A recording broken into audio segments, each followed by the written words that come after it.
Halo semua, kita ketemu lagi di penjelasan sumber data yang digunakan dalam Official Statistik bagian kedua. Sumber data pertama yang akan kita bahas dalam bagian ini adalah data administratif.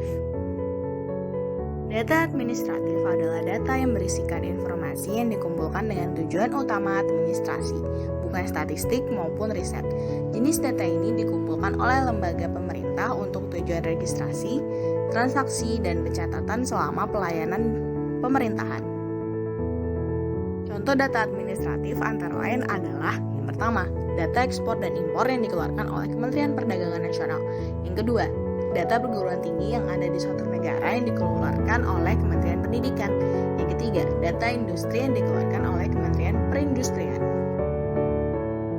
Layaknya sensus dan survei, data administratif juga memiliki beberapa kelebihan dan kekurangan.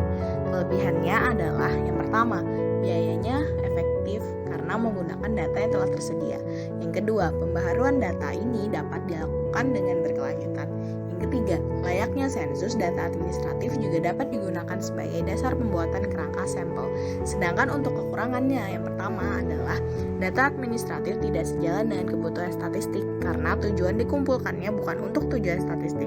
Yang kedua, data administratif mungkin tidak memenuhi standar kualitas statistik karena dikumpulkan bukan untuk statistik. Yang ketiga, data administratif kemungkinan tidak menjangkau seluruh populasi sehingga akan mengakibatkan bias pada data. Selanjutnya kita akan membahas sumber dalam Official Statistik yang keempat, yaitu registrasi statistik. Registrasi statistik adalah sebuah pencatatan yang dibuat dengan tujuan statistik. Biasanya, registrasi ini dibuat dengan mentransformasi data dari pencatatan atau data administratif. Menurut Eurostat, registrasi statistik memiliki beberapa fungsi. Yang pertama adalah untuk mengidentifikasi dan mengonstruksi unit statistik. Yang kedua, registrasi statistik digunakan untuk mendokumentasi hubungan antar unit dalam statistik. Yang ketiga, registrasi statistik digunakan untuk membuktikan bahwa populasi tersebut benar-benar ada. Yang keempat, registrasi statistik digunakan untuk membuktikan karakteristik utama yang ada di dalam unit. Yang kelima, registrasi statistik dapat digunakan untuk membangun kerangka sampel. Contoh registrasi statistik antara lain adalah pencatatan bisnis dan pencatatan alamat.